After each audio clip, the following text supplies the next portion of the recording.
Hello everyone, welcome to civil वाला daily current affairs. आज है 11 जून और शुरू करते हैं आज का डिस्कशन।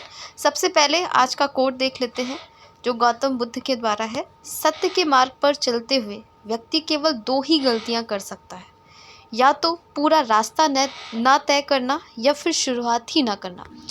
तो जैसे कि बहुत सारे जब हम लोग एथिक्स पढ़ते हैं तो हम सिविल सर्वेंट्स के बारे में पढ़ते हैं, और एक छवि होती है कि सिविल सर्वेंट जो है बाद में भ्रष्ट हो जाते हैं, या जब वो एस्पिरेंट होते हैं तब वो बड़ी बड़ी बातें करते हैं। लेकिन जब वो देखते हैं सर्विसेज में आकर के कि उन्हीं के जैसा पर्सन सेम पोजीशन में जो है वो भ्रष्टाचार कर रहा है, वो ग्रो कर रहा है, तो उन्हें लगता है कि फिर वो भी सत्य का मार्ग छोड़ देते हैं और गलत चीज़ों में आ जाते हैं।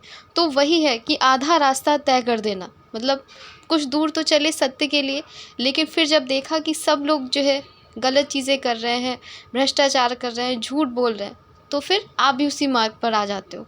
दूसरा ये है कि हम शुरुआत ही नहीं करते हैं, क्योंकि सत्य हमेशा कड़वा होता है, सत्य को हमेशा आगे तक लेके चलना भी ईजी नहीं होता है, तो वो शुरुआत ही ना करना। तो यहाँ पे ये मतलब था। बाकी आप क्या सोचते हैं इस कोट के बारे में? अगर आपको कोई एग्जाम्पल हो तो आप ज़रूर कमेंट सेक्शन में लिखिएगा। अब शुरू करते हैं आज का डिस्कशन।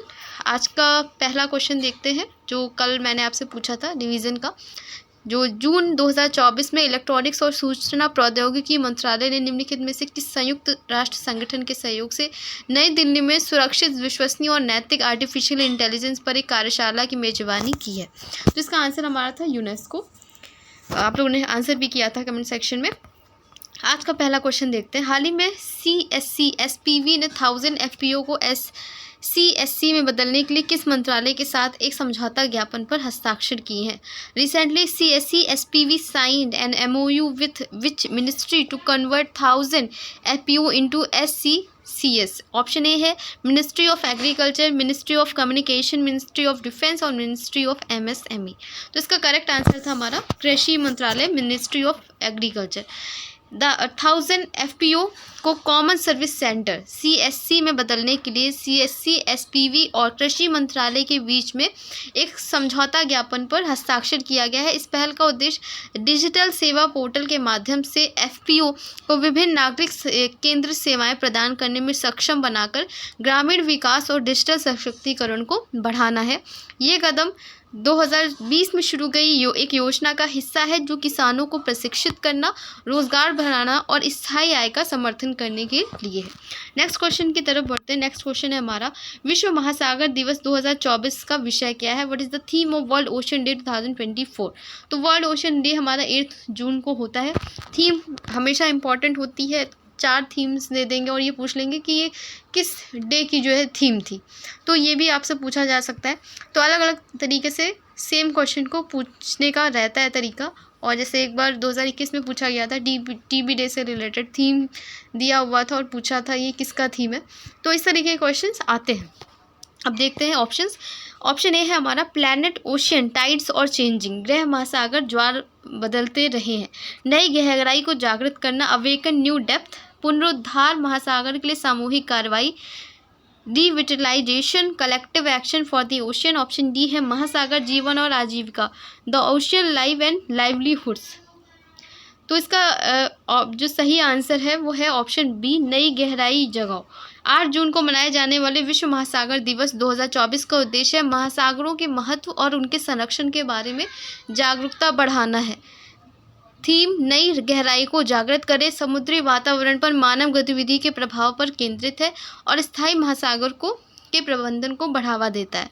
संयुक्त राष्ट्र अपने न्यूयॉर्क मुख्यालय में मुख्य समारोह की मेज़बानी करता है। तो ये कहाँ पे होता है? मेन जो है इसकी समारोह की जो मेज़बानी होती है वो संयुक्त राष्ट्र करता है। इसका थीम क्या था? Awaken new depth. और ये थीम याद रखिएगा कब मनाया जाता है? 8 जून को मनाया जाता है। अब बढ़ते हैं आगे नेक्स्ट क्वेश्चन की तरफ। AGT जॉन सिंह, जिनका हाल ही में निधन हो गया, किस क्षेत्र से संबंधित है? AGT John Singh who recently passed away belong to which field? Option A है wild life conservationist, option B है हमारा मनोरंजन करता एंटरटेनर, सी है कवि और डी है राजनीतिज्ञ।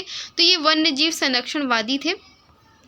प्रतिष्ठित भारतीय वन्यजीव संरक्षणवादी जीव विज्ञानी एजीटी जॉनसन का 78 वर्ष की आयु में 7 जून 2024 को बेंगलुरु में निधन हो गया। तमिलनाडु के पश्चिमी घाट में जन्मे वे जिम कॉर्बेट की कहानियों से प्रभावित थे और जॉनसन भारतीय वन्यजीव संस्थान में शामिल हुए और बाघ संरक्षण और विभिन्न संगठनों के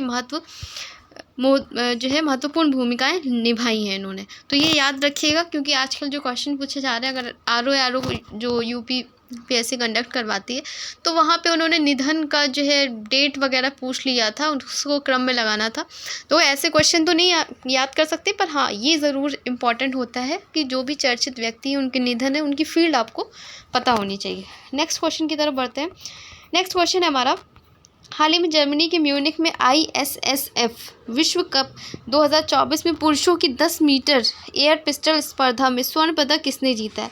recently who won the gold medal in the men's 10 metre air पिस्तौल event at the ISSF world cup 2024 इन म्यूनिख जर्मनी? ऑप्शन ए है सौरभ चौधरी, बी है दिव्यांशु सिंह, सी है सरबजीत सिंह और डी है अभिषेक वर्मा। तो इसका करेक्ट आंसर हमारा है ऑप्शन सी, सरबजोत सिंह। तो सरबजोत ने 31 मई 8 जून 2024 तक जर्मनी के म्यूनिख में आयोजित ISS विश्व कप में भारत को पहला स्वर्ण पदक दिलाया है। उन्होंने पुरुष की 10 मीटर एयर पिस्टल स्पर्धा में 242.7 अंक का हासिल कर स्वर्ण पदक जीता है।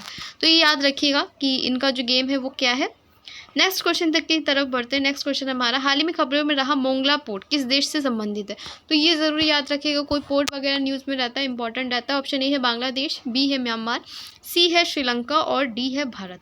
तो इसका मोंगला पोर्ट न्यूज़ में भी रहता है, आपको पता होगा, यहाँ पे आप पिक्चर में भी देख सकते हैं कि ये हमारा बांग्लादेश से रिलेटेड है। भारत का लक्ष्य बांग्लादेश में मोंगला बंदरगाह का संचालन करना और चीन के क्षेत्रीय प्रभाव का मुकाबला करने के लिए एक नया टर्मिनल बनाना है। मोंगला बांग्लादेश का दूसरा सबसे बड़ा बंदरगाह है। स्टेटमेंट में आपसे पूछ सकते हैं कि पहला बड़ा बंदरगाह है, सेकंड नंबर का है, जो बंगाल की खाड़ी से 62 किलोमीटर की दूरी पर स्थित है, सुंदरबन के जंगल से सुरक्षित है और मोंगला में भारत की रुचि से असम और त्रिपुरा जैसे पूर्वोत्तर राज्यों तक पहुंच में सुधार होगा। तो ये याद रखिएगा, मोंगला पोर्ट कहाँ से रिलेटेड है? बांग्लादेश से। नेक्स्ट क्वेश्चन की तरफ बढ़ते हैं। निम्नलिखित में से कौन सा देश 2025 में शुरू होने वाले 2 साल के कार्यकाल के लिए संयुक्त राष्ट्र सुरक्षा परिषद के अस्थायी सदस्य के रूप में नहीं चुना गया है? Which of the following country was not elected as non permanent member of UN security council for 2-year term beginning 2025? Option A है पनामा, बी है पाकिस्तान, सी है सोमालिया और डी है इंडिया। तो ये हमारा इंडिया है। पाकिस्तान, पनामा, सोमालिया, ग्रीस संयुक्त राष्ट्र सुरक्षा परिषद के इस अस्थायी सदस्य चुने गए हैं। पाकिस्तान, सोमालिया, डेनमार्क, ग्रीस और पनामा को 2025 में शुरू होने वाले 2 साल के कार्यकाल के लिए संयुक्त सुरक्षा परिषद में के गैर स्थायी सदस्य के रूप में चुना गया है। तो ये याद रखिएगा। और ये कब से शुरू होगा? 1 जनवरी 2025 से 31 दिसंबर 2026 तक 2 वर्ष तक का कार्यकाल रहेगा। कौन कौन से देश चुने गए अस्थायी सदस्य, याद रखिएगा। अब संयुक्त राष्ट्र के बारे में थोड़ा सा जान लेते हैं।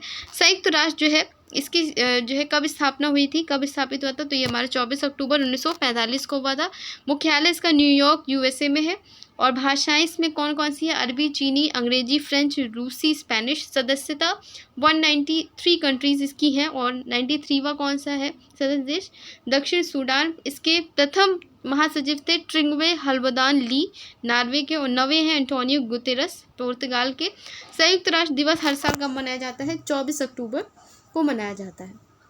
नेक्स्ट क्वेश्चन की तरफ बढ़ते हैं। नेक्स्ट क्वेश्चन हमारा, विश्व मस्तिष्क ट्यूमर दिवस विश्व स्तर पर किस दिन मनाया जाता है? ऑप्शन ए है 8 जून, बी है 9 जून, सी है 10 जून और डी है 7 जून। तो इसका करेक्ट आंसर है ऑप्शन ए 8 जून। विश्व ब्रेन ट्यूमर दिवस, विश्व मस्तिष्क ट्यूमर दिवस 8 जून को विश्व स्तर पर मनाया जाता है। उद्देश्य मस्तिष्क ट्यूमर के बारे में जागरूकता को बढ़ाना है। तो अभी मैंने एक आपको बताया था महासागर वाला दिवस, वो भी 8 जून को मनाया जाता है और ट्यूमर दिवस भी मनाया जाता है। तो ये दिवस थोड़े थोड़े करके आप याद रखते चलेंगे। जो इम्पोर्टेंट है, सारे तो नहीं, लेकिन जो इम्पोर्टेंट है वही क्वेश्चन में भी आते हैं, तो याद रखिएगा। थीम है मस्तिष्क स्वास्थ्य और रोकथाम। विश्व मस्तिष्क ट्यूमर दिवस का इतिहास 24 साल, ये हमारा था थीम मस्तिष्क स्वास्थ्य और रोकथाम। और ये मस्तिष्क ट्यूमर दिवस का इतिहास जो है 24 साल पुराना है। इसे पहली बार वर्ष 2000 में लीप्जिंग स्थित पीओ डाइचे के द्वारा बनाया गया था। तो ये याद रखिएगा कब होता है, 8 जून को होता है। और इस साल का जो थीम है वो है मस्तिष्क स्वास्थ्य और रोकथाम। नेक्स्ट क्वेश्चन की तरफ बढ़ते हैं। हमारा नेक्स्ट क्वेश्चन है EY entrepreneur of the year award 2024 से किसे सम्मानित किया गया। Option A Dalai Lama, B है नीली पेंदाबुडी, सी है वेलायन सुबैया और डी है हमारा शांति लकड़ा। तो ये हमारा जो आंसर है वो है हमारा वेलायन सुबैया करके। तो ये याद रखिएगा इनके बारे में। नेक्स्ट क्वेश्चन है हमारा, किस राज्य की पुलिस ने साइबर अपराध में शामिल मोबाइल नंबरों को ब्लॉक करने में देश में पहला स्थान हासिल किया है। ऑप्शन ए है यूपी, बी है गुजरात, सी है राजस्थान और डी है हरियाणा। तो ये हरियाणा ने काम किया है। साइबर अपराध में शामिल मोबाइल नंबरों को ब्लॉक करने में हरियाणा पुलिस ने पहला स्थान हासिल किया है। पुलिस ने साइबर अपराध में शामिल मोबाइल नंबरों को ब्लॉक कर देश भर में प्रथम स्थान किया है। और ये याद रखिएगा, आपसे पूछा जा सकता है। अगर हरियाणा के बारे में देखें तो इसकी कैपिटल है चंडीगढ़, मुख्यमंत्री हैं नायब सिंह सैनी और इन्होंने मनोहर लाल खट्टर की जगह ली है। राज्यपाल है बंडारू दत्तात्रेय, विधानसभा सीटें हैं 90।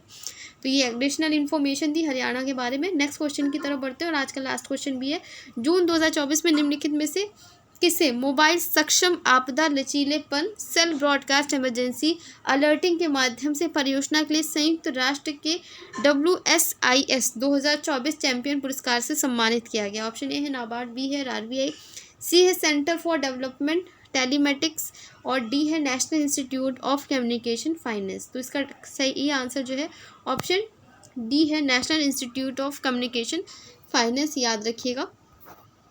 तो इसी के साथ सेशन तो ख़त्म होता है, लेकिन सबसे पहले हम देखेंगे कि टेस्ट क्वेश्चन क्या है जिसका आंसर आपको करना है कमेंट में।